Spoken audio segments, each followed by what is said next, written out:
Welcome, welcome, welcome. I am Korek, your host for the evening, and this is Kane's Wrath on the map, Tiberium Rift.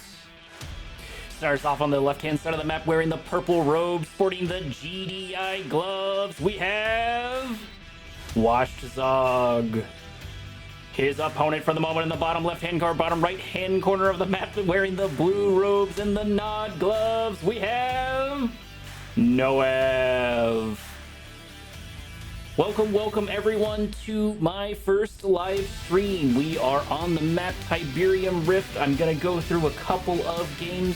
None of them are currently live just as of yet. If I can get the online to work for me later on, I will be taking those steps to knock them out. If anyone is in the chat or gets a chance to be in the chat and wants to let me know how the audio and how the sound is doing. I only have OBS over on my second monitor. We do get our first little bit of scouting actually over here. It looks like just infantry versus infantry, scouts killing scouts, and the winner happens to be, actually GDI just barely won that. I'm surprised. They still have 2 units left, but just barely. Nothing super major yet, but like I was saying before, let me know if audio is off. I'm hoping that everyone can hear me, and I'm hoping I adjusted the game volume back down to where it needs to be, because usually I edit it in post instead of editing it live. I guess it doesn't matter too much one way or another. First little bit of buggy is out. It's going to take out the scouts of purple. It's going to take out the scouts of WashedZoggy as Noev begins to move his way to his opponent's side of the map. Probably going to try to wipe up some of these other scouts, making sure that he can continue to be sneaky. Noev moving to his secondary natural expansion right now. It looks like just a little bit ahead of WashedZoggy, but nothing really to write home about as of right now. Both Tiberium spikes have been captured. Tiberium Rift is quite the common map as far as Kane's Wrath is concerned. So people usually pop on their perspective spikes relatively quickly. We do have our first pit bull for the match. It looks like it is going to ignore or either not see the buggy. Nope, it's just going to ignore the buggy. It's not worried about what little damage that buggy can do. But WashedZoggy is going to make his way over to his opponent's side of the map. He's going to make his way over to Noev's side and start doing, I'm assuming, some poking here soon. That does appear to be the case. He's only going to be able to do so much damage with one pit bull. Does decide to turn around, maybe sensing something that is not quite there, but nothing is really there right now. Stealth field does go out for the pit bull. I'm not quite sure what to call. It's not an ability. It's probably more of a passive for the pit bulls, but it is a stealth detection field. I know in other games. Looks like we've got a good chunk of pit bulls up and ready to go, moving over on the center of the map, controlling that blue Tiberium, which it looks like 1 or 2 of the players have been able to successfully snipe and grab here and there. But Noev's gonna need to do something about this good amount of pit bulls. He's gonna have quite the trouble to deal with them. If they can make it into their base, I think they have enough volleys to take out a harvester rather quickly. Although it doesn't look like WashedZoggy is going to do that just quite yet. He is going to see that there is a buggy here in the center and decide to back his way up. Maybe he's worried about bikes coming their way, or maybe he's worried about the scorpions, which would be the call into these pit bulls. Both players continuing their sharking runs. It looks like nobody's really wanting to commit over on the center, although I think WashedZoggy has the advantage with those pit bulls. At the very least, he can be using them to pressure his opponent. They are fast-moving units. I would be using them to start poking at Noev's harvesters. That would probably be the better bet. But he has elected to just sort of stay in the center, not doing too much for right now, other than killing a bike. But the bike's nothing to write home about. Just so far, continuing sharking. No player has really decided to make any real aggressive moves for the time being. Natural expansions are developing nicely. We do have our first set of orcas out. Actually, probably another set. Looks like we've got 5 units out in total. Probably 5 orcas ready to go. He needs to start using his advantage. He has switched over into predator tanks, but this is going to be a lot of scorpion tanks for him to run into, and he hasn't really been scouting or pressuring or poking his opponent. And when he finally does, and he does move a couple of pit bulls in, they do take a small amount of damage on their way out. Controlling that center, that blue Tiberium, still could be rather important. Both players really have the angle to control that center map, and they've both been on top of each other at one point or another. Getting a little bit of skirmishing over here. It looks like Orcas have moved their way in. I'm not sure if they were able to grab a Harvester, but there were a good chunk of SAMs there ready for the defense. It looks like either they were queued up and ready to go by Noav, or they were built sort of last minute, but it looks like they were up there too soon in order to be built last minute. More air units go in, and the Pitbulls back their way out, no longer deciding to kill the Tiberium spike, and we do get our first set of air units going for an upgraded power plant, but still nothing really to write home about. The biggest threat right here is going to be all of these Scorpion tanks on the front doorstep of WashedZoggy. I forgot his name for a second there.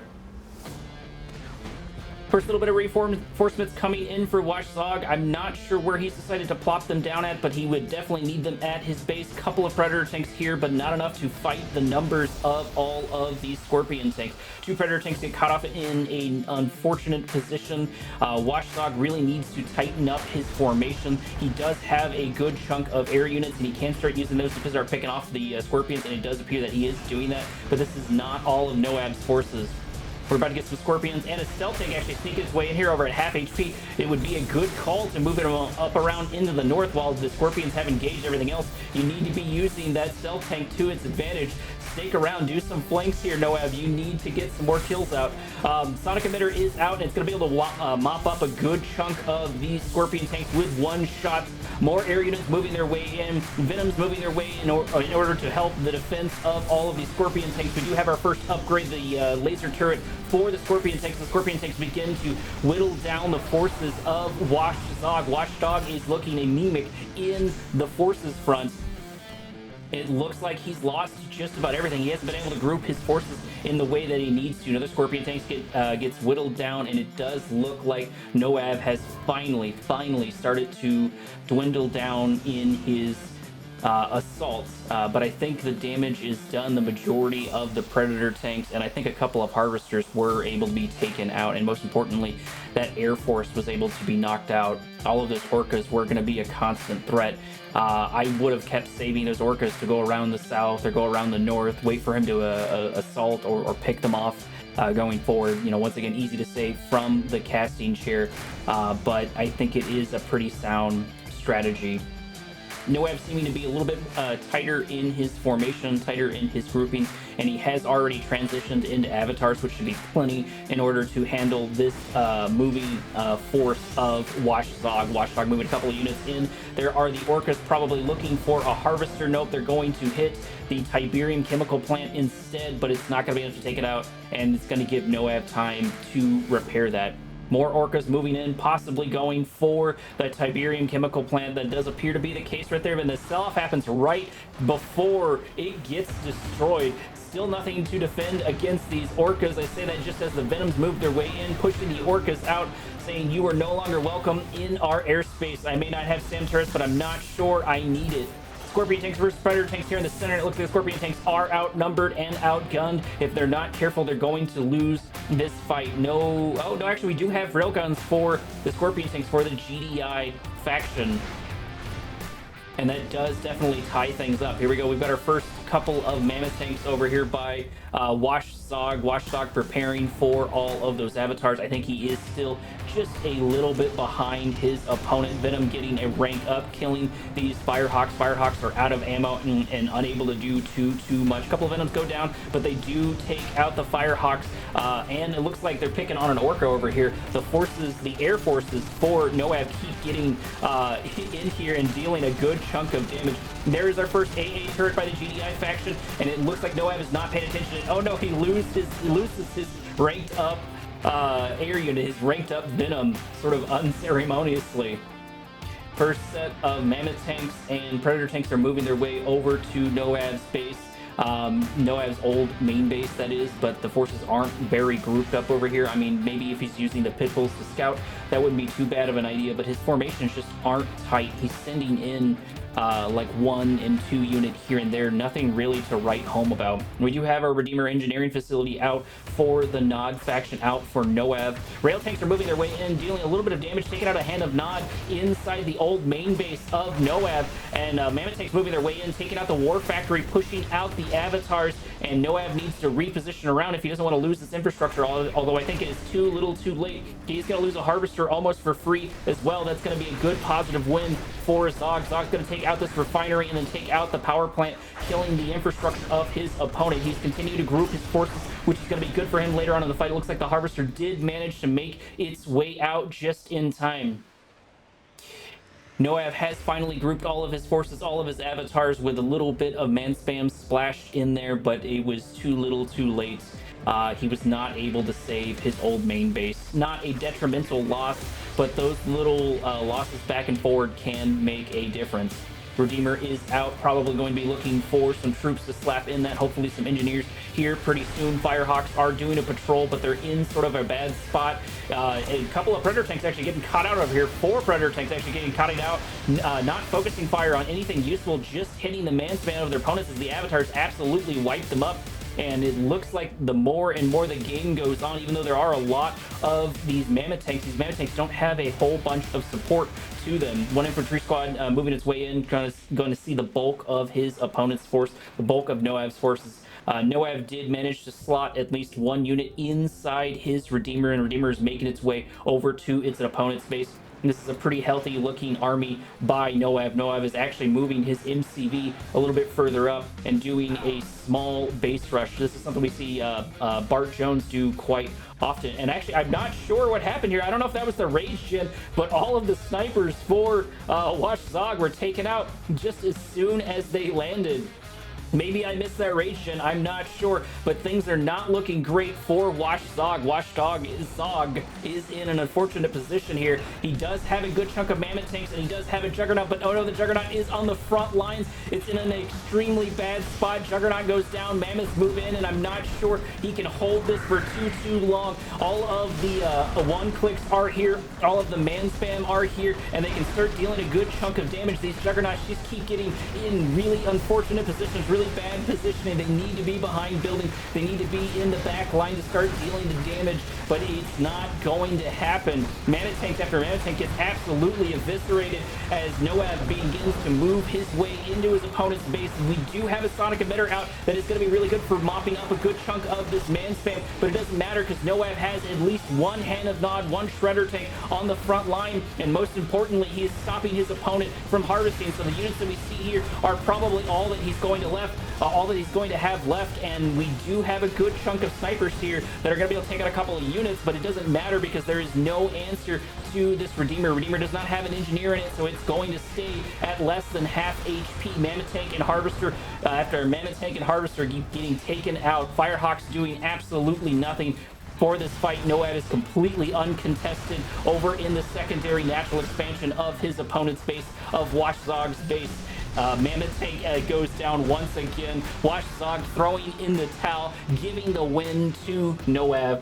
He just wasn't able to group. He just wasn't able to poke out the advantages. He needed to be using those pit bulls where he could and when he could, but he was unfortunate in those regards. He wasn't able to get those things knocked out, giving Noav the win, who did do, I guess he could have done a little bit more poking, but nothing real major as far as that right now.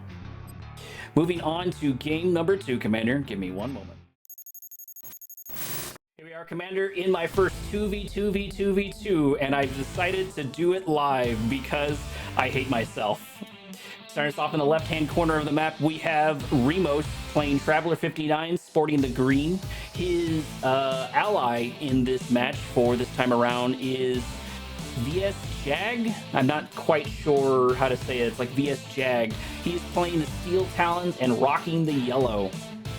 Over on the bottom, we have our red player. We have Serge. We have Serge playing Nod and his ally this time around in the orange, rocking the Mark of Kane.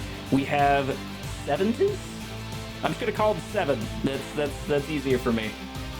Moving over to the bottom right-hand section of the map, in the pink, we have our first GDI player. No, actually, do we have a GDI player? Yeah, we have our first GDI player. We have Boom.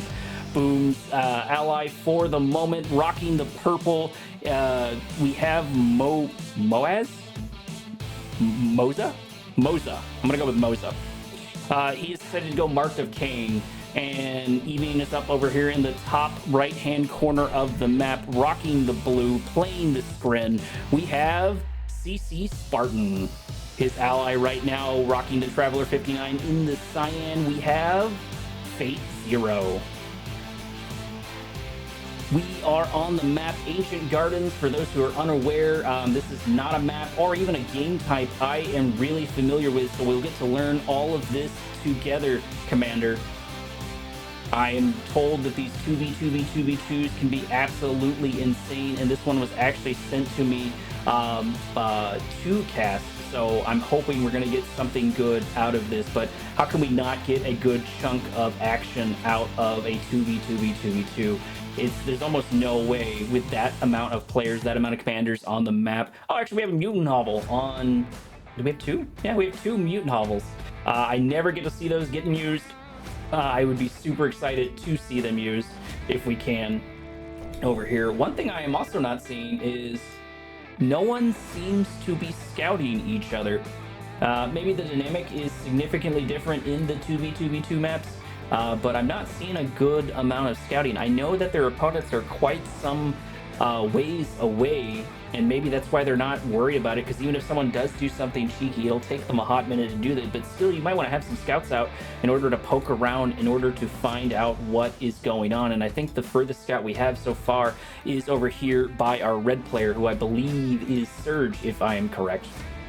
We actually already did our first little bit of scouting over here. We do have Purple's Raider Buggy moving its way in, poking around, looking at a couple of these harvesters. And it looks like that's the natural expansion for each prospective player. I'm guessing the goal is to make it to the center, because that is a large amount of Tiberium to get a hold of with a small, not contested, but with a small little bit of Tiberium off to the sides. Nothing real important is happening for the moment. Just a little bit of gunwalkers here and there getting kills off where they can and when they can. First set of bikes are out, and it looks like we do have our first scouting over here. Orange has made their way in over on the bottom right-hand section of the map, but he's destroyed before he can see too much. One gunwalker makes his way in, and one gunwalker does not walk its way out. It is gone. It is taken out. Nobody's decided to take the Tiberium spikes in the center for the moment. I feel like that's a high priority target. I would be making my way in there rather quickly. And it does, at the very least, look like our pink player, who I think is Mozah. I'm gonna have to check here a second. Pink is actually Boom. Boom taking the first Sonic Emitter, the first deal on the map. We're getting our first little skirmish. Red has moved its way in and has poked on a couple of the bottom or top left faction, been able to kill a couple of units here and there, but nothing really to write home about for the moment. Everybody is just building, everybody is just ecoing for the moment. Scrin sitting inside their faction. And actually, we're getting our first little bit of Genja. Shock Troopers and Titans making their way down to Red's base, making their way down to Surge and Seven is ready for it. He's got the bikes for it, or he's got the buggies for it, but there are too many shock troopers in order to do that. Actually, I'm not sure they have too much of an answer. They do have a good chunk of shredder turrets, but the shock troops blink out just in time in order to save them. It would be nice to see green helping out yellow just a little bit here. They can press that advantage. Shock troopers moving their way around, trying to grab what they can grab, kill what they can kill, and they might actually be able to get the shredder turret down. There it goes, take out the main hub, and the shredder turret goes absolutely down. Shock trooper after shock trooper is taking out everything inside Red's base. They need to put up more defenses. They need to start doing stuff, because Red is in absolute trouble. And we actually have engagement over in the bottom, over in the right-hand section of the map. We have purple versus teal. FateZero versus whoever purple was. This is too much for me to keep track of. But once again, we also have shock troopers. That seems to be the name of the game. The shock troopers doing a staggering amount of damage on both sides of the map. It looks like the assault has wound down just a little bit over on the left-hand side, but the right-hand side is still going strong. FateZero is pushing his way into his opponent's base, destroying bike and buggy with his seeker tanks, with his gunwalkers, and he still has plenty of forces up and ready to go. And actually, no, these shock troopers have managed to stay alive. They keep getting in the corners of their opponent's base, moving their way in. FateZero continuing to assault over on the right-hand side of the map. We do have a couple of Tiberium troopers, but I'm not sure what they're going to be able to do other than be cannon fodder and get taken out over there. A little bit of scouting over in the north, but that doesn't matter because FateZero is on Purple's front doorstep, and he is making it his own. The assault has begun to wind down over on the left-hand side, but the assault over on the right-hand side has continued as FateZero's forces are still uncontested. Shock troopers blink forward, getting another kill. Manatake trying to get the crush, but it's not going to be able to get it in time. FateZero's just absolutely on top of his shock troopers as they move forward and forward. And we are actually getting an assault the other way around. Bike and Buggy is not going to be able to take out these shock troopers, these gunwalkers, and these titans of their opponents. Posturing back and forward, FateZero does finally decide to back his way out after seeing a sonic emitter applied by Pink. Red and Orange have begun to shark their way around, have begun to poke their way around, still testing out the strengths and weaknesses of their opponent. They do have a good chunk of Scorpion tanks. It looks like a couple of Flame tanks, and we're getting a Disruption Tower set up and ready to go.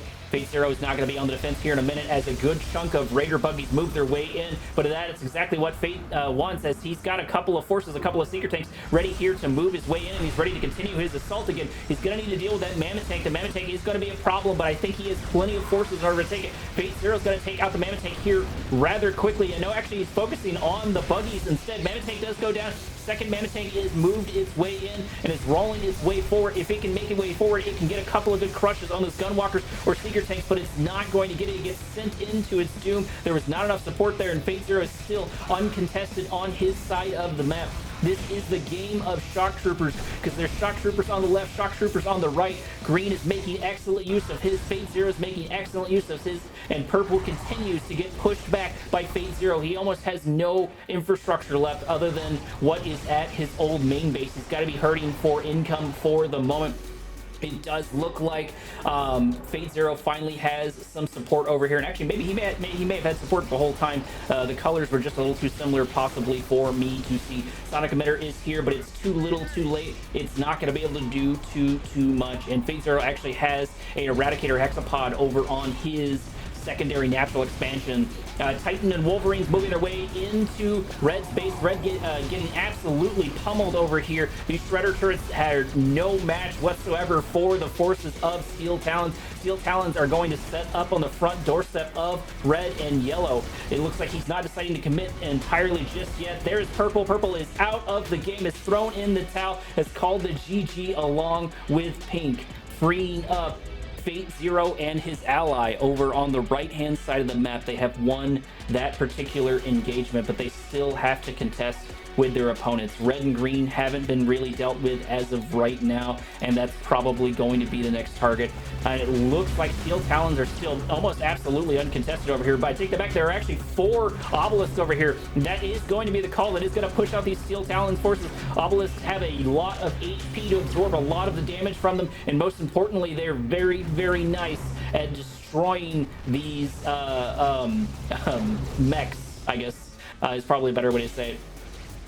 But now that the Shredder turrets are down, the Shock Troopers can reign supreme and move their way in. They do begin to be in their own blink, and they're starting to destroy power plant after power plant, probably trying to shut down these obelisks, and it does appear to be working. There is a Shredder turret moving its way forward as these Shock Troopers are in a rather unfortunate position, but they still have so much HP, and they might actually be able to make it out here in a moment. They can probably take out that obelisk, and it looks like low power mode has finally ended for the red player over on his section of the map. But as soon as it is over, more and more Shock Troopers move their way in. Green and yellow are absolutely not going to relent. There's a rig on the front line to help out the Steel Talon forces, and these Shock Troopers are just putting in absolute work. They're being absolute beasts for both players on each side of the map. Blink out for the Shock Troopers does happen, and it looks like the goal is to absorb as much resources over on the right hand side and let the left side of the map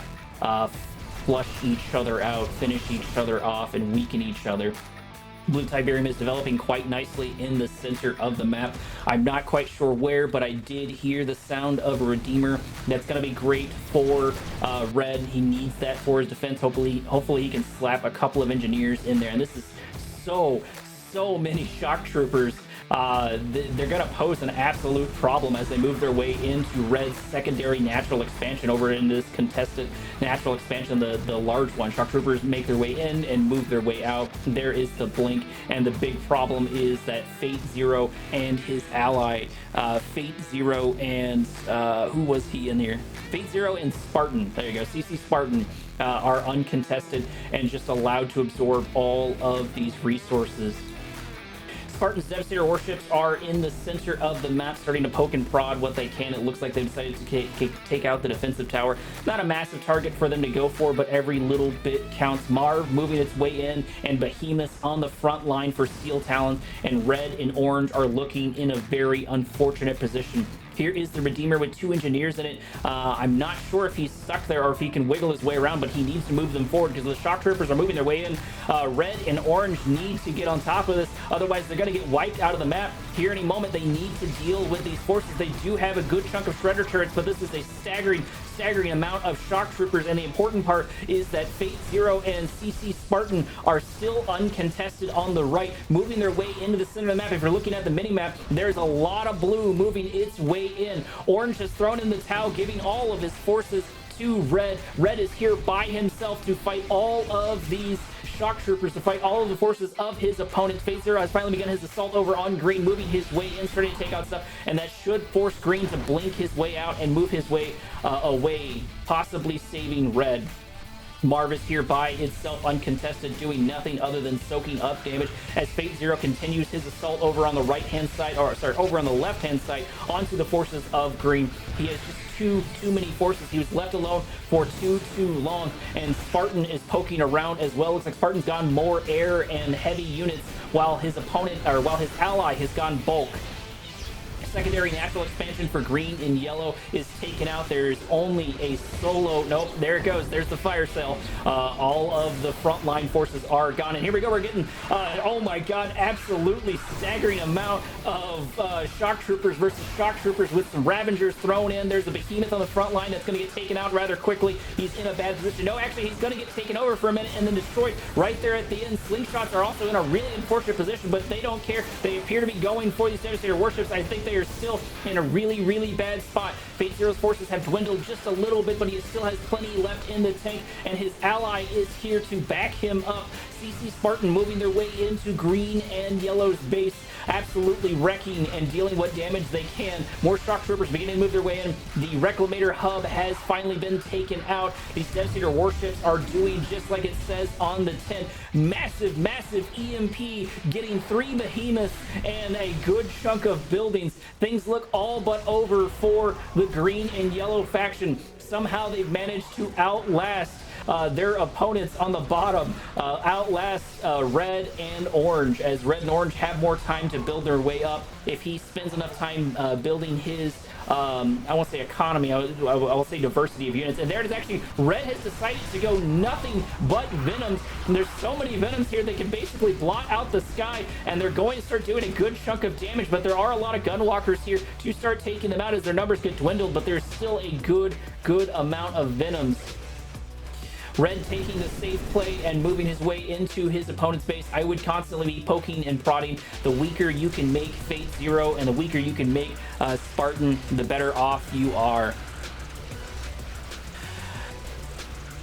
Looks like Green and Yellow have run almost completely out of gas. There's nothing real left for them to do. They have a couple of slingshots here and there, but nothing to write home out, as the forces for Red actually move their way in, starting to mop up some of FateZero's some of FateZero's, like the stragglers going here and there. I would be taking out those Devastator warships. That's extremely important. Venom after Venom is grabbing absolute rank, and it's not impossible, but Red could potentially win this.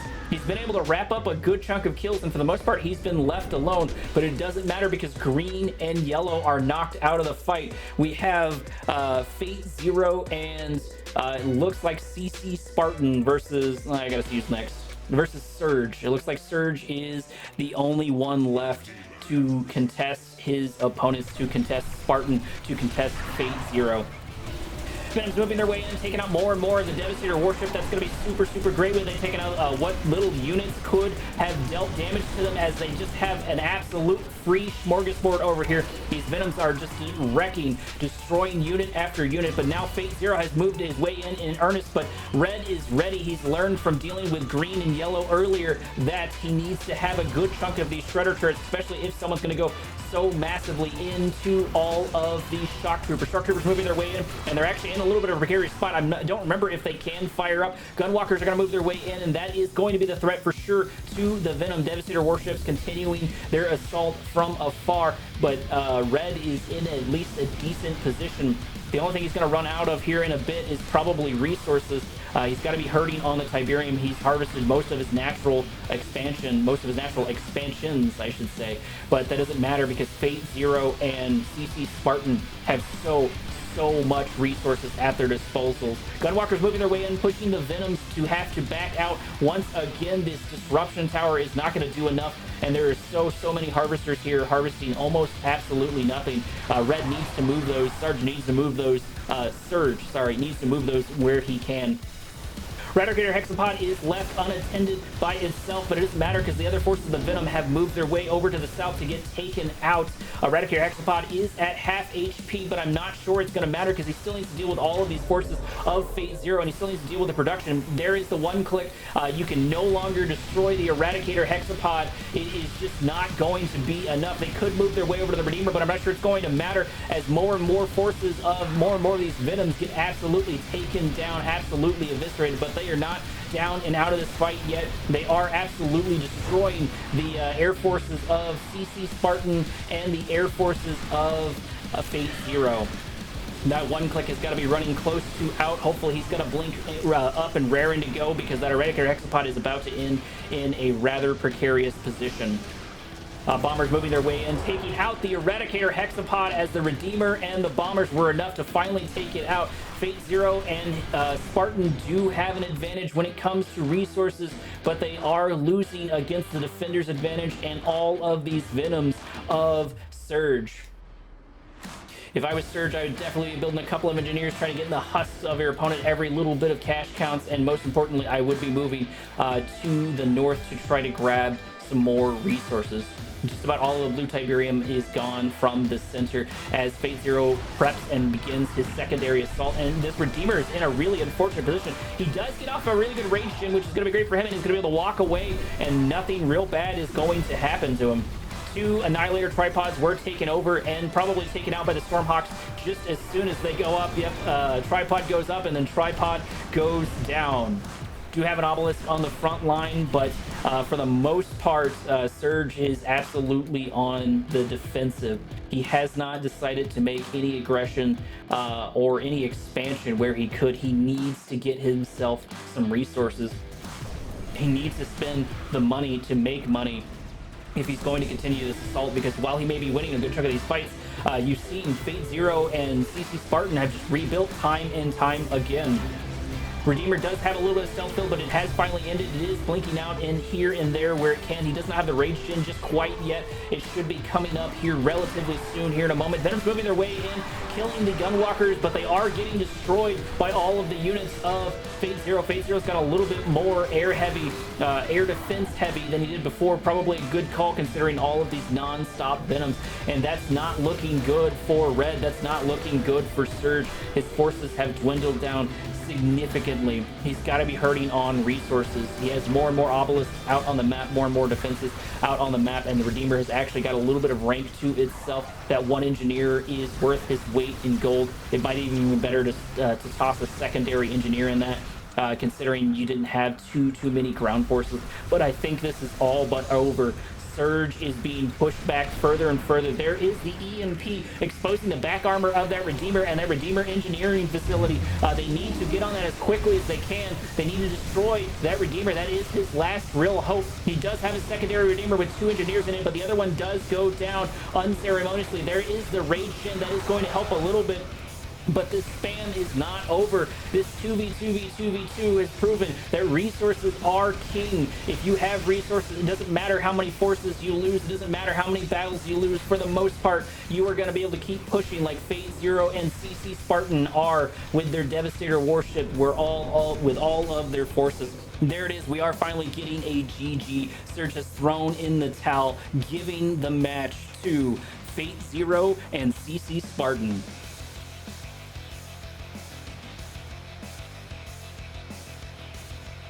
I do think that Serge probably could have turned that around there in the end, but he did not expand. He did not grab the resources that were further up north that he needed. We have moved our way to Tournament Odyssey. Right now in the bottom left-hand corner, rocking the cyan, playing, I was going to say Zocom, but that is not Zocom. I guess my notes are wrong. Playing Marked of Kane, we have Aquatech.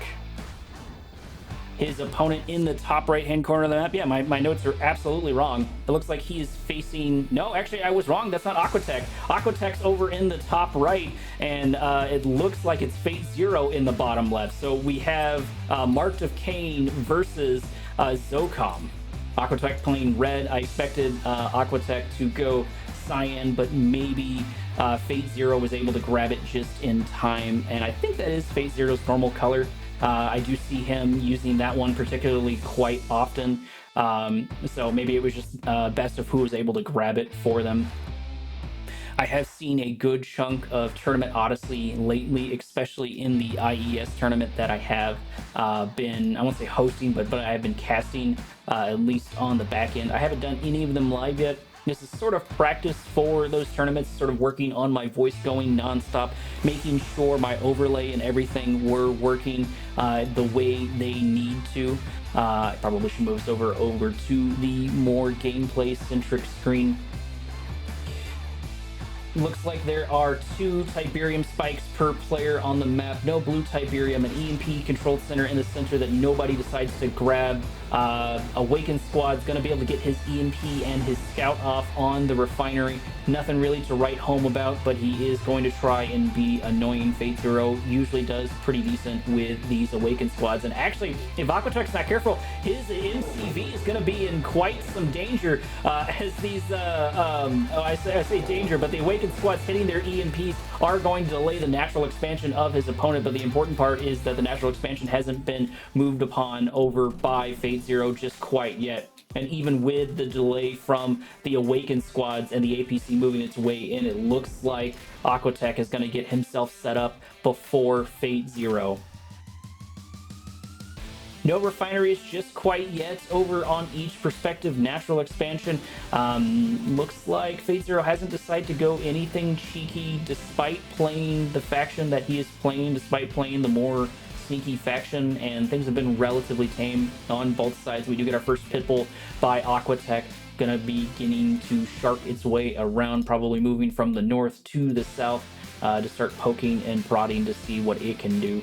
Harvesters for FateZero have moved their way into this first natural expansion, I should say, of their opponent. Nobody has developed a refinery just quite yet. I say that just as soon as FateZero pops one up. APC just being a pest and getting some scouting done. I would keep moving him. The Scorpion tanks are going to take him out rather quickly, but he's probably microing or macroing in the north. That does appear to be the case, that APC is going to get taken out for almost nothing.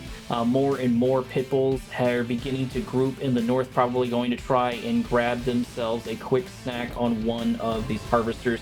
I think they need 4 or 5 Harvesters to get a good amount of volleys out. There is the 5th Harvester, so that should be more than enough to get, I think, 2 volleys off on a particular Harvester and to take it out. And there doesn't appear to be a lot of defenses over here. Aquatech moving his way in, losing a couple of volleys to the Scorpions, and actually getting an EMP off 2 of the Pitbulls. Unfortunately, are going to get grabbed, but I'm not sure it's going to matter as the Pitbulls awaken and move their way in to kill the Harvester for FateZero. FateZero losing a Harvester full of blue Tiberium at the cost of at least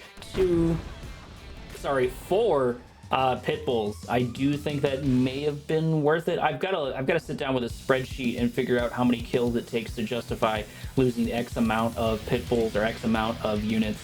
It seems like I cannot get away from spreadsheets. They are everywhere and in between. Scorpion tanks moving their way in on the Predators. FateZero trying to ambush his opponent, but it's not going to happen. There are too many Predator tanks here in order. I say that back, and actually more and more Scorpion tanks are going to move in here as Predator tanks get taken out. There's only 3 left on this side. 2 moving their way in. They need to group up. Aquatech needs to group up and get ready for this fight. He is sort of winning slowly but surely as Predator tanks move their way in, taking out Scorpion tank after Scorpion tank. That has got to hurt in this early to mid game, losing that many tanks. Another Predator tank does get taken out. Aquatech does need to get some repairs off. We do have an airfield and we do have an operations centers by FateZero as he's beginning to prep in his first natural expansion, probably prepping for his secondary natural expansion. Predator tanks and Pitbull moving their way into FateZero's base. FateZero losing a couple of already weakened. There is the mine drop, but it's not going to matter because they're not going to be able to get really any of the Predator tanks. Predators back their way out, beginning to go blow for blow with these Scorpion tanks, and it looks like the Scorpion tanks do have the advantage, and they also have Defender's advantage here. A couple of Venoms moving their way in, starting to poke and prod at these Predator tanks, but they're not going to be able to do too much because they might as well be throwing candy corn at them. Predator tanks are going to see the movement of the construction yard as it gets deployed by FateZero. FateZero is the first to move into his secondary natural expansion, but it is absolutely contested by Aquatech. Aquatech is on the front lines of his opponent. He hasn't been able to stop him from harvesting too much. He hasn't been hitting in the back for too much, but he has been sitting on his front line. But I don't think the gains that he's got have really been worth it. He's been sort of dwindling and losing forces after forces as actually he's moving a couple more in right now, moving in these small groups. I'm not sure if that's going to help you out there, Aquatech. You've already seen the forces of your opponent, and you know your opponent has this defender's advantage. I'm not sure why you're moving your way in. Maybe he's just trying to get rid of some units, but it doesn't matter because Predator tanks are still getting absolutely eviscerated. There are enough Venoms here to start writing home about, but the slingshots are here. If the slingshots can kill those Venoms, that would be super great. FateZero losing those Venoms won't be particularly good for him, and he's not backing his Venoms out whatsoever. He's going to lose at least 5 Venoms to these slingshots. Mammoth tank finally moving its way in. Shatterers are here, zone shatterers I should say, are here to start dealing a chunk of damage to all of these Scorpion tanks. Mammoth tank's also going to be able to do a good chunk of them, but I think they actually got a little bit of a crossfire right there. First crush almost happens, but the Mammoth tank just barely not able to get it on the Scorpion tanks. The Scorpion tanks outmaneuver him. One crush does happen there at the end, but it doesn't matter as the lion's share of the Scorpion tanks managed to make it. Aquatech, you can't be doing this, bud. You need these Mammoth tanks. You need to group up your forces. You need to tighten up and get some defenses going. I know you're preparing slingshots and parking them at your opponent's base, but that's not going to matter if FateZero is on your front lawn, destroying your units, taking out your forces. Scorpion tanks moving their way in, trying to grab this Mammoth tank before it can back its way out. Secondary Mammoth tank is here, and the repair is happening for the first Mammoth tank, and I think it might be just enough. Secondary Mammoth tank is moving its way in. They have switched targets to killing these Scorpion tanks. Scorpion tanks actually have a good chunk of rank as they back their way out. There are 4 Mammoth tanks here ready for the fight.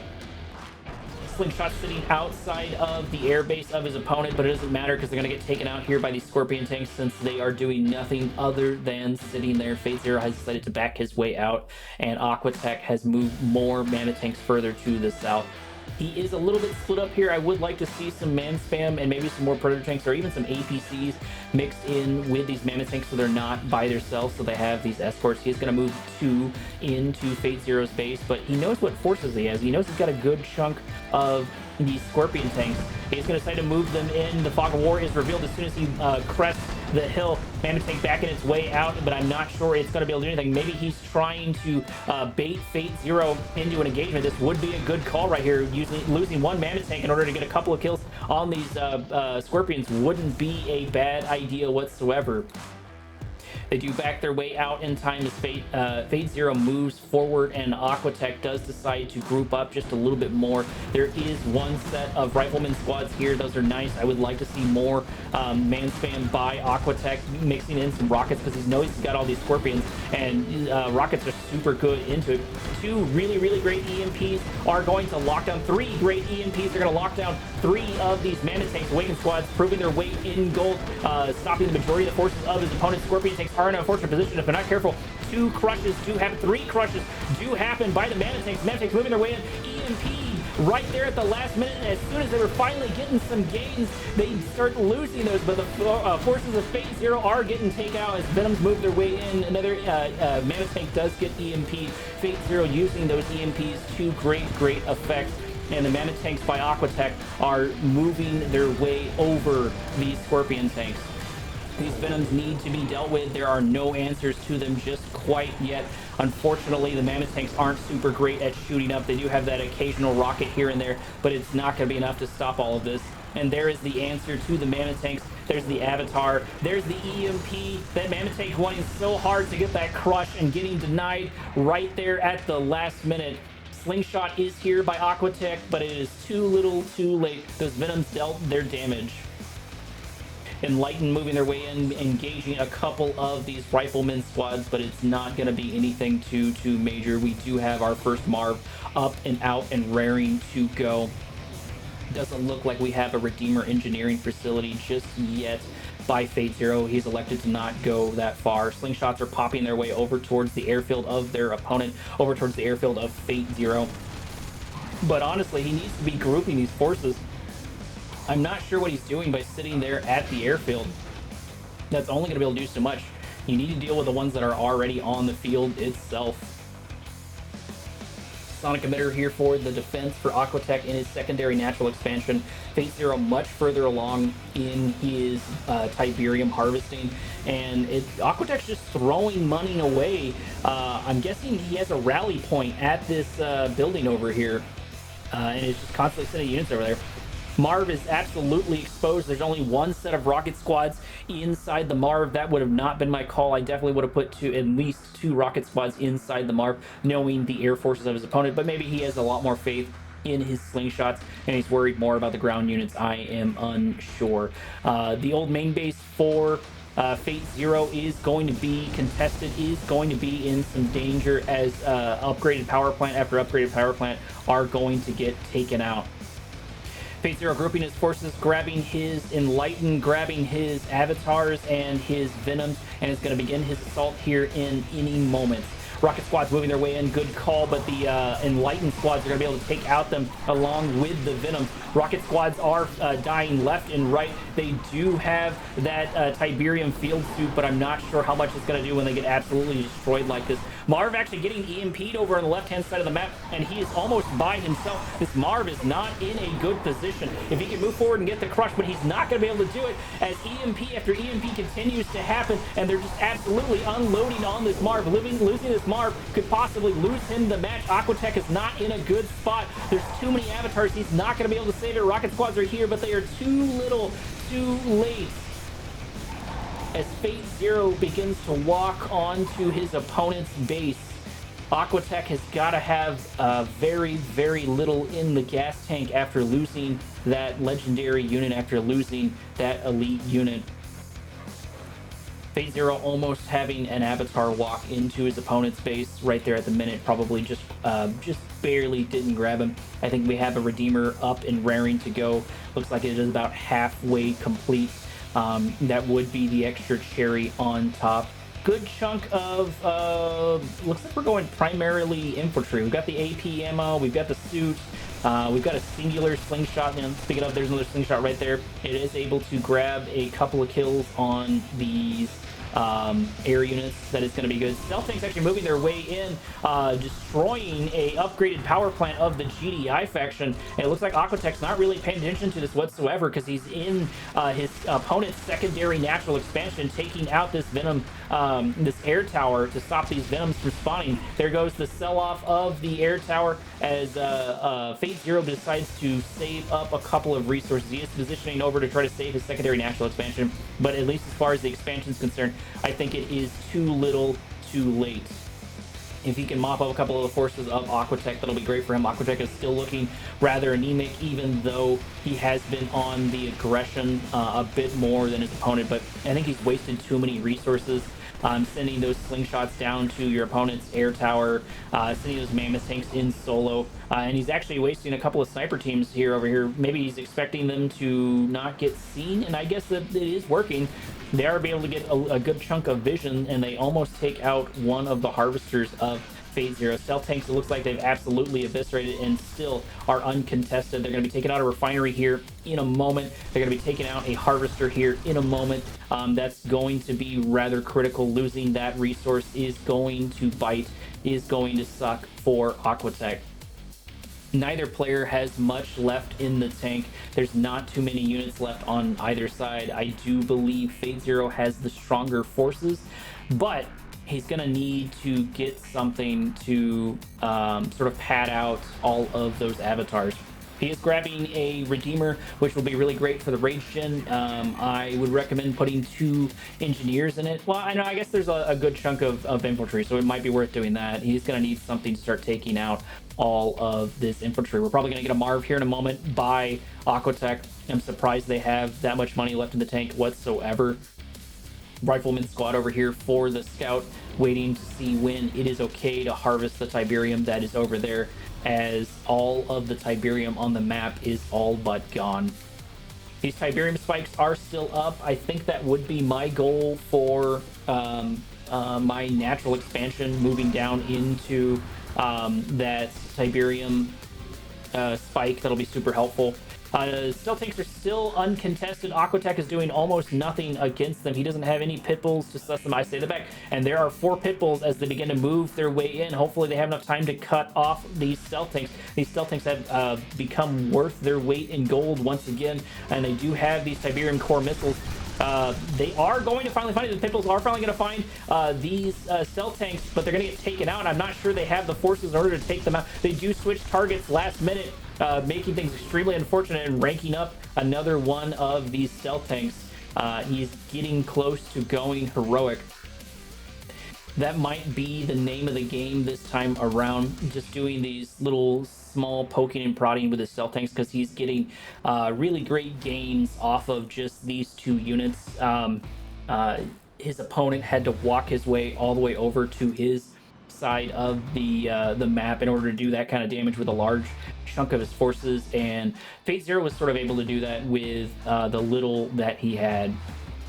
Aquatech positioning over on the right-hand section of the map, looking for something to snack on. If he can grab those harvesters, that'll be a major blow to FateZero, and it does appear to be that he's going to be able to grab this kill, and I'm not sure they're going to be able to do too much. These stealth tanks have moved their way in, and they did take out that pit bull rather quickly.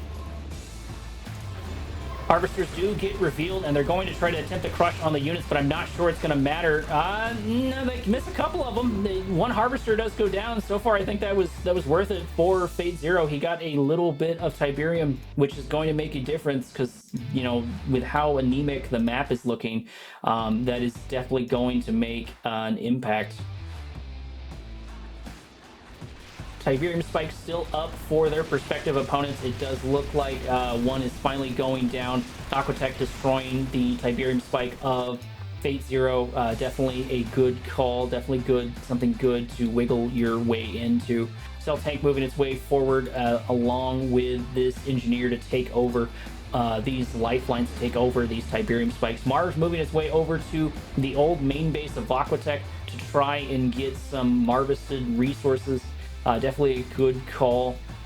This is sort of turning into a slug out, and as the stealth tanks move their way in, taking out more and more pit bulls, they're still just absolutely uncontested, getting a crush on accident on the grenade squads, but unfortunately getting stuck in a bad spot as all of these pit bulls move their way in, taking out those stealth tanks. Finally, the stealth tanks were finally dealt with. They were on the map so long. Slingshot getting hit by the shredder turret, but it's not going to do too much damage. I'm not sure Aquatech really cares. He is going to see what's coming over there, and most importantly, he's going to be able to harvest up a good chunk of these resources, giving him another lifeline, giving him more time to play this. we're actually getting a whole bunch of engineers inside of these Oxes. Maybe try to do something cheeky here in a minute. That would be super funny to see all of them pop their way in and see all of them grab the resources of their opponent, but maybe they're trying to go for the Tiberium spikes instead. Not a bad call. Yep, 2 Ox transports for each Tiberium spike. Grabbing those lifelines will make a massive difference. He won't get the refund, which you get when a Tiberium spike is first countered, but still, rather quickly, it can make up the difference. And unfortunately, this Marv by Aquatech is going to get caught in another bad spot between the Stealth Tanks and the Redeemer and these Enlightens. This Marv is going to get absolutely taken out. That's going to be Marv number 2 down for his opponent, down for Aquatech. FateZero sort of biding his time. He did lose another Tiberium spike, and he's going to lose 2 more here in a minute. Those are going to be detrimental to him as Aquatech begins to harvest his old main base, grabbing the resources when he can and where he can. Pitbull's moving their way in, seeing the Stealth Tanks, seeing the Harvesters, taking out the Harvesters here in a moment. Be sure these Shredder Turrets are here, but they're only going to be able to do so much damage, although if they're not careful. 1 EMP does happen to a Pitbull, but that could have been significantly worse. Keeping those Pitbulls alive can make a big difference in this match. It would be nice to see a couple of Rifleman squads and maybe an APC or 2. I guess he does have a couple of man spam going into that. Stealth Tanks sharking their way around looking for some delicious targets to grab their way onto, but I think Aquatech is beyond that. I think Aquatech is ready for these Stealth Tanks. He's got a good chunk of these Pitbulls. Stealth Tanks moving their way over to see if the coast is clear, which it absolutely is not. Stealth Tanks trying to take out a couple of these slingshots, hopefully here in a second. Grenade Squad's getting ran over as slingshot gets killed for free. Probably another slingshot getting taken out here in a moment, almost for free as well. Another slingshot goes down. Third slingshot's probably going down here in a moment. Probably giving some rank to one of these. No, actually, that wasn't enough for rank. Okay. Not giving rank to that. Things are not looking good for FateZero. Slowly but surely over time, Aquatech has begun to turn this around, has begun to transition into some better combinations and group his units just a little bit better. I say that as soon as a solo Pitbull dies, but maybe he was trying to suck in these Stealth Tanks. Stealth Tanks are going to get caught by the Pitbulls, and I think it's too little too late. I think they are going to get taken out here. He might just barely be able to make it out, although I would be moving those Pitbulls into the Tiberium, trying to get these Harvesters. Why are you leaving these Harvesters alone? That is a delicious, delicious target for you to grab. You need to grab those Harvesters with your Pitbulls. What are you doing? Maybe you're expecting more Stealth Tanks at your base, but you do have a couple of Pitbulls that can spy them and see them ready to go. MCV moving over into the first natural expansion of FateZero as Aquatech begins to harvest all of the resources he can get his hands on. Shredder Turret on the front line, and all of these avatars are moving their way forward. That does appear to be the answer. That is enough to push out all of these forces. Hopefully he can get a couple of these Harvesters for his opponent. That would be super great. A couple of them are fully loaded with Tiberium. There's an EMP on 2 of the Harvesters. 2 go down and 2 more are soon to follow. As 4 Harvesters, nope, 3 Harvesters get taken out, almost 4. Avatar's grabbing another Pitbull, a secondary Pitbull, maybe a third. Yep, there is a third Pitbull right there as the forces for Aquatech dwindle down. He had a pretty decent advantage, and I think he waited too long for anything to happen. There is an upgrade here for these Pitbulls, but they're only going to be able to do so much damage to these Shredder Turrets, and they're probably worried about the Avatars, which I definitely would be. Those Avatars are going to be something to be dealt with. Aquatech has slowed his assaults quite significantly in this fight. We do have a disruption tower finally on the old natural expansion for FateZero. Tiberium has replenished just a little bit, but the important part is that Aquatech still has 3 Tiberium spikes to his name while he's harvesting all the resources he can. Although it doesn't matter if he continues to lose forces to silly things like this sand turret right here, as they take out an Orca almost for free, and getting close to killing his second Orca right there as well.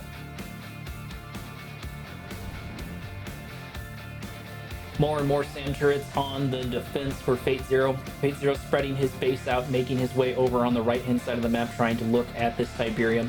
Hopefully getting a... Nope, he's forgot about his Saboteur. He's forgot about his Engineer over there. He needs to grab that as soon as he can. Shredder turrets are going to start picking on the Harvesters, taking out one there right at the end. I'm not sure Aquatech's paying attention, but I guess if he does absorb the resources of his opponent, that'll make a big difference. But the problem is dealing with all of these avatars. I don't think he really has an answer just yet to the avatars. He's got a couple of rocket squads, which can make a big difference, but he's got to wait for FateZero to make a critical mistake. FateZero moving his Redeemer in, trying to get a Rage Gen off on these Pitbulls.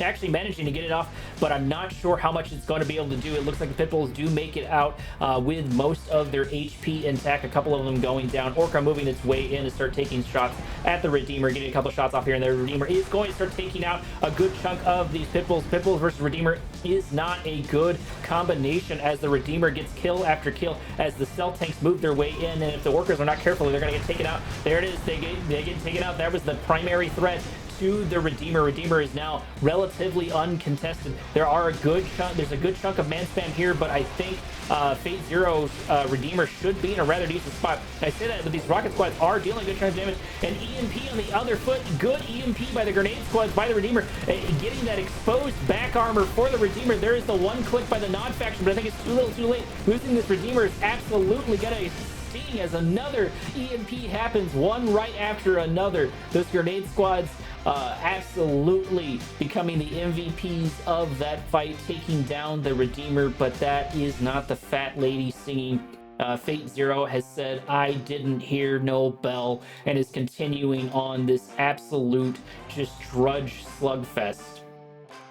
Stealth Tanks poking our way around, destroying more and more of the infrastructure of Aquatech. Aquatech is definitely pretty anemic when it comes to the infrastructure front, and FateZero is much further up, and he's been more conservative, except for with that Redeemer, to his forces.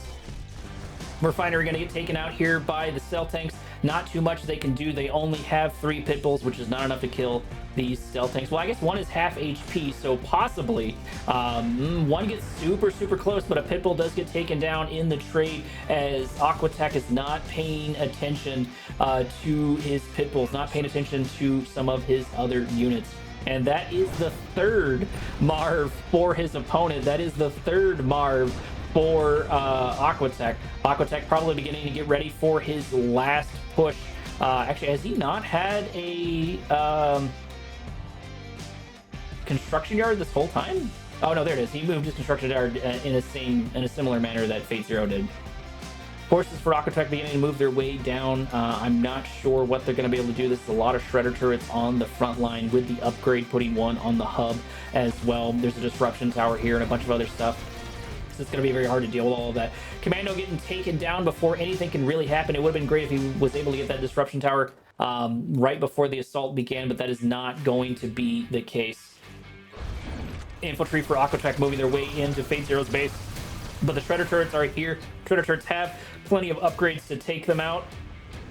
As the Marv moves its way into the center of the map, no one's likely to grab the EMP control center. Probably a wise decision. Engineers can be expensive, especially this late in the game. Venom's moving their way in, but if they're not careful, they're going to get caught here by these Pitbulls, but they are going to move around just in time, and they're going to start poking around at Aquatech. He's looking in to try and figure out where his opponent is. FateZero popping an MCV down, expanding his base more and more as time goes on. Shredder turret comes out. More defenses are being built, it looks like, in the backline, ready to go, taking out a good chunk of these grenade squads. Marv moving its way in. FateZero needs to move up to support his MCV. Losing it won't be detrimental, but losing it for free might suck, but he may not care if he can wipe up a good chunk of these units, a good chunk of these grenade squads of his opponent, and that does appear to be the case. EMP does happen on top of the Marv as it does get taken out. I'm sorry, on top of the construction yard, as it does get taken out super unceremoniously. Another Redeemer is up somewhere on the map by FateZero. FateZero taking that loss, and there it is. He did resell the facility right there at the end. Hopefully he can park some engineers in it. That would be super great. This 3rd Marv by Aquatech is really his last lifeline. I'm not sure what all he has left. His construction yard is uncontested as these stealth tanks begin to poke and prod and whittle it down slowly but surely over time. Does appear to be a defense finally being built, and we have a couple of slingshots.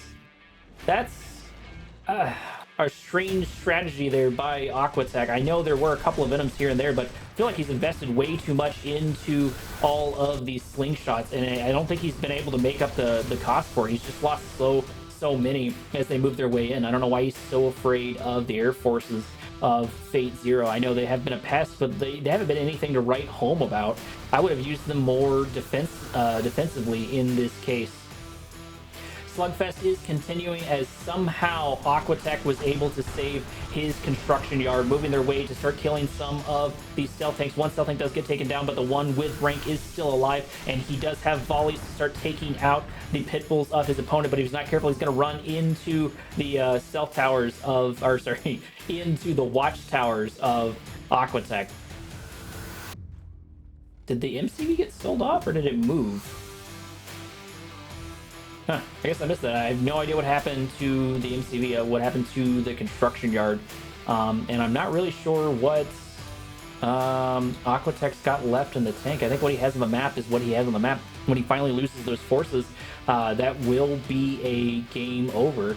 To where FateZero on the other side still has a lot of infrastructure, still has a lot of defenses, and is just kind of stubbornly trying to play this out. Venom's moving their way out to find an undefended Marv as the infantry move their way back for that particular defense. But Venoms are probably just here for the scout. I would really like to see more scouting inside of the opponent's base, but that doesn't appear to be happening.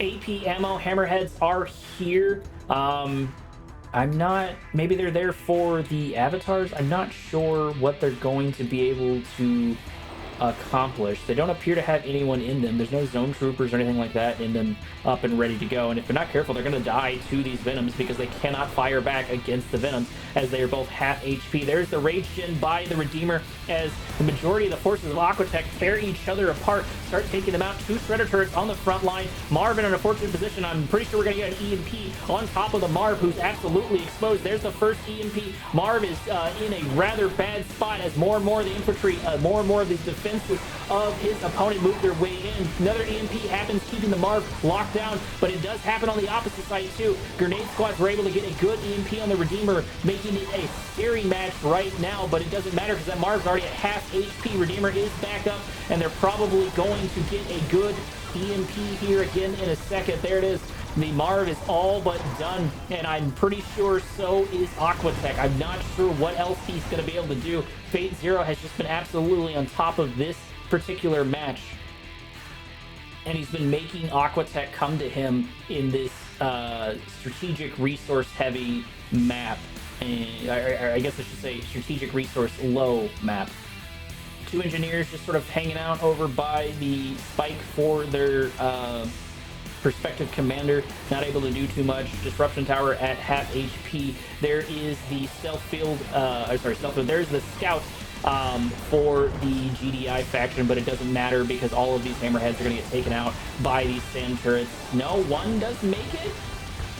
It does look like one just barely makes it. Aquatech can't continue making these assaults like that. He keeps sending in onesies and twosies, and I'm not even sure why he is in the fight. I think he can only build air units. I'm not sure if FateZero is just playing with him or FateZero is just being particularly cautious. He does have more than enough forces to take out what's left of Aquatech over here. Do have a couple of Firehawks. I'm not sure that is the call. I know they can kill ground units, but I don't know what the plan, what the strategy is here. Maybe he's just trying to irk out a couple of wins here and there. Maybe he doesn't know the full extent of his opponent's base because of all the disruption towers. It's hard to tell. Either way, I'm still not sure why he is in this match. You know, just take the L, my guy. I think you've lost this one. Better luck next time. Stealth Tank's still getting multiple kills here and there. That has been really the only form of aggression from FateZero. I would also like to see more aggression from him. He just has this in the bag. He can walk into the base of his opponent at any moment. There it is. There is the GG. It does look like Aquatech did finally call it. It does look like Aquatech did finally give up, giving FateZero the much needed victory. And man, look at that graph. That was, what was that, structures? It looks like that was primarily structures. Units were pretty even, and actually resources were pretty even. I just think that FateZero was more conservative when it comes to his forces. Well, 33-minute solo game, or 1v1 game. All right, Commander, I need a quick break. I will be right back here in about 5 minutes.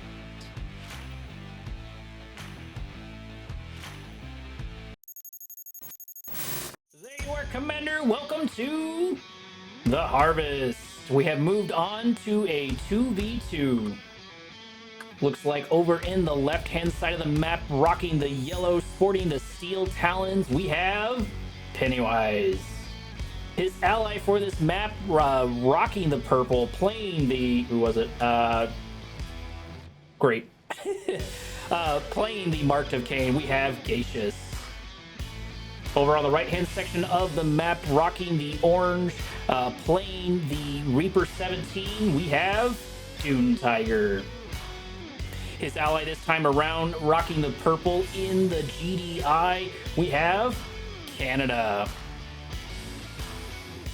As I mentioned before, we are on the map, The Harvest. This is actually probably one of my favorites, not my absolute favorite, but it's probably one of my favorite 2v2 maps to see. I haven't got a chance to do too many 2v2s, so it is nice to see this one. This was sent to me by one of the players. I won't reveal who, because usually the winner is the one that sends it. But I was sent this replay to cast. Not sure if they wanted me to live cast it, but too bad. I needed material, and I've got more of the IES tournament to get some casting out of the way. I don't know if anyone is in chat. I can see chat, but I can't see who is in it. I don't know if my audio volumes are good or not. It's hard to tell. I was supposed to get a little bit of help in order to poke and prod at some of the volumes, some of the audio related stuff, but they weren't able to get it done, or more accurately, I wasn't able to get all of the Twitch elements set up the way that they needed to. Looks like nobody has done anything too crazy just yet. I say that just as an MCV does get EMP, that is going to be super annoying. That delay continuing over here by purple. It looks like he's continuing to be this absolute pest, as Gacius is just continuing to slow down that MCV, slow down that natural expansion of his opponent. DuneTiger clearly waiting on that refinery, had it queued up, ready to go as soon as the MCV was set up. It looks like the standard strategy is to have one of the MCVs go south because you can use your opponent's build order, and that does appear to be the case. 2 Tiberium spikes for each team, maybe more? Yeah, I actually have 4 Tiberium spikes, so 2 per player. One section of blue Tiberium over here to contest, which is contested right now by Gacius in the purple. I'm slowly going to remember who is who. Penneywise moving a couple of pit bulls over into his opponent's old main base, going to try and poke and prod and see what they can see as they move their way in. And they are going to be able to find a harvester with full HP and full Tiberium, but it's not going to be enough to take it as the Seeker Tanks move their way in, start taking out the pit bulls, pushing Penneywise out of DuneTiger's and out of Canada's base. Gacius controlling the blue Tiberium with an iron grip with his bike and buggy combination, as Penneywise loses to these Seeker Tanks. He's not paying attention whatsoever, as Seeker Tanks are going to be able to get Pitbull after Pitbull. That is an unfortunate mistake this early on in the game, but it's not extremely detrimental, but it does mean that DuneTiger is freed up to control this center section of the map. That big chunk of green Tiberium in the center is going to be a massive, massive point of contention. We're getting a little bit of an assault over here where bike and buggy versus pit bulls, and it looks like the forces of pink, it looks like the forces of Canada are going to be pressured out of their advance, as there's just too many bikes and too many buggies in order to soak up this damage. DuneTiger moving his way into his opponent. It looks like Penneywise has decided to use his Steel Talon armor to great effect, pushing these Seeker Tanks out, and they are going to be able to do a good chunk of that. These pit bulls are going to get taken out, but they are going to go blow for blow with the Seeker Tanks. Seeker Tanks and Pipples are not done with each other as they move their way in. Singular Bite getting taken out. DuneTiger's forces looking rather anemic over on this side, but it actually doesn't matter because Gacius is continuing his assault over here on the south, winning against Canada. Penneywise or DuneTiger losing his forces over on this section of the map, maybe just trying to keep people occupied. Actually, I'm not sure what his strategy is.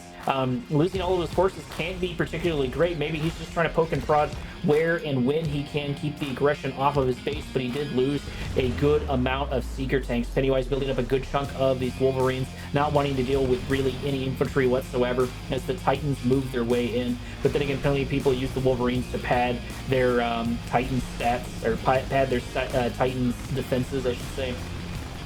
Mana Tanks are going to take out the Wolverines as almost all of them get taken out or get killed rather quickly. There's not too many of them left. I say that as soon as more move in, but they are grouped up with the Titans. DuneTiger over here in the north with the Disintegrators trying to get a cheeky kill, maybe trying to get one of these Tiberium spikes. That would be great for him because this game will probably go into some sort of overtime. I suspect this might be a potentially long one because these 2v2s typically are. Storm Riders moving their way in and beginning their assault. There's the ping over here by Gacius, letting Penneywise knows what is here. And this Mana Tank, if it's not careful, it's going to get taken out by the Disintegrators. And there it is. There goes a Disintegrator, or there goes a Mana Tank that the Disintegrators are able to take out. Possibly a second one. These Disintegrators may absolutely be great in their cost-effective ratio, and they're not done. Actually, they're going for a Behemoth. Can they get the Behemoth? 2 Mana Tanks and a Behemoth. There is the rank up. They are going to get finally taken out here, but they do have some rank. They did find amazing purchase in that deal, taking out 2 Mammoth Tanks and 1 Behemoth. That is going to add up slowly but surely. Another assault is beginning over here on the primary point of contention. All of this Tiberium, as a good chunk of these Tiberium troopers are going to start taking a good amount of damage, but it doesn't matter. They're going to back out just in time, and they're here to pad the defenses of the Avatar. Singular Avatar moving its way forward. Not quite sure what he's doing. Probably misclick over here by Gacius. But Penneywise is moving in here for the assault. The Behemoth is on the front line. Mana Tank's moving their way in. It looks like there are the Titans finally moving their way over on the backhand side. Tripods for DuneTiger are beginning to move their way into the center of the map. They need to control this particular contention, this particular point of contention, and they need to get a control of it fast. Right now, it can still go either way. There's the first upgrade for DuneTiger, grabbing these shields as Avatar after Avatar are going down. Storm Rider are starting to take them out here left and right. No real one-clicks in order to save them because they do not have a sprint faction on their side. EMP of the Construction Yard stopping either a refinery or some defenses. I am unsure which one it was. Construction Yard at half HP as the assault is not done. Penneywise and DuneTiger. There's the first one-click. There's the first stasis field on the Behemoth. That is a good one to grab if this Mana Tank can move its way in. Nope. Mana Tank does get taken out right there, just barely at the end. Construction Yard gets taken out, and DuneTiger's tripods are here by themselves on the front lawns of their opponent. They're going to be able to get a good chunk of... actually, those are corpses. I thought those were bikes. But the Tiberium Core Troopers are going to mop up a good chunk of them as tripod after tripod goes down, leaving husks behind. Mana Tanks are slowly moving their way in to that center of the map, but Penneywise is the first to establish a foothold inside the center of the map.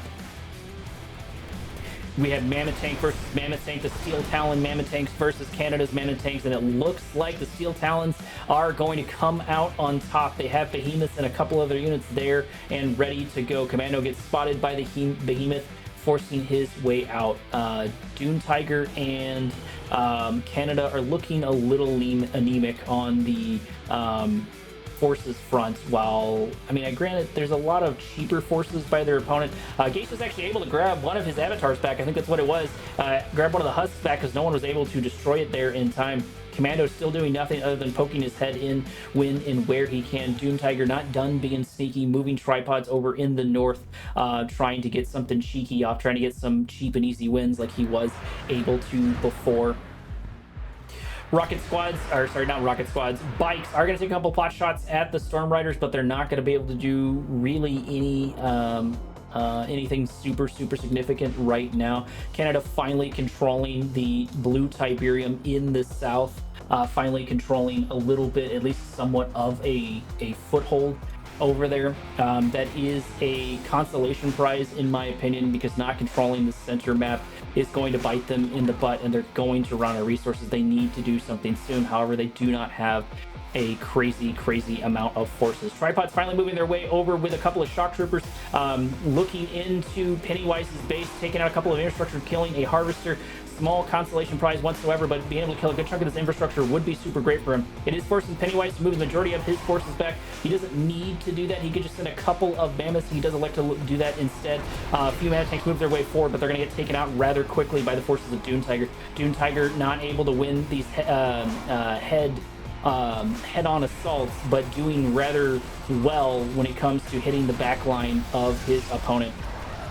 Shock Troops going to blink their way forward and catch a couple of these mammoth tanks, get a couple of kills where they can. Storm Riders helping deal damage when and where they can, and soaking up some of the blows. And this might actually look rather good for DuneTiger. I thought DuneTiger's assault was going to be over relatively quickly, but Pennywise keeps losing mammoth tank after mammoth tank and infrastructure after infrastructure. Watchtower is out dealing damage to the tripods, but the Storm Riders are uncontested. The tripods are relatively uncontested, as it looks like we're getting a good chunk of zone troopers moving their way in, killing these behemoths. That would be a great purchase. Please finish that assault. No, they decide to kill something else instead. They finally go for something. They do get the behemoth there. The forces of Pennywise, who is looking rather strong, is starting to get picked apart over here by DuneTiger and by Canada. Canada and DuneTiger proving the better team so far with this, hitting their opponent in the back line, not able to win assaults in the front, so deciding to go around. DuneTiger has just been able to destroy so much infrastructure. Pennywise has got to be hurting. They are established here on the front of the map, but that's only going to last too long. Several good EMPs happen to all of these mammoth tanks, but I'm not sure it's going to be enough. Storm Riders finally moving their way in to start taking out some of these avatars, and the mammoth tanks do outnumber the avatars, and there it is. There is the GG. It looks like Pennywize and Gacius finally had the tables turned on them. DuneTiger just able to get too many forces into the back line of his opponent. DuneTiger just able to get small victory after small victory after losing a chunk of his forces, but it doesn't matter if you lose the main battle if your opponent loses his base. I think that's going to be it for me for now, Commander. Thank you for joining for the live cast, all one of you. I'll see you in the next one.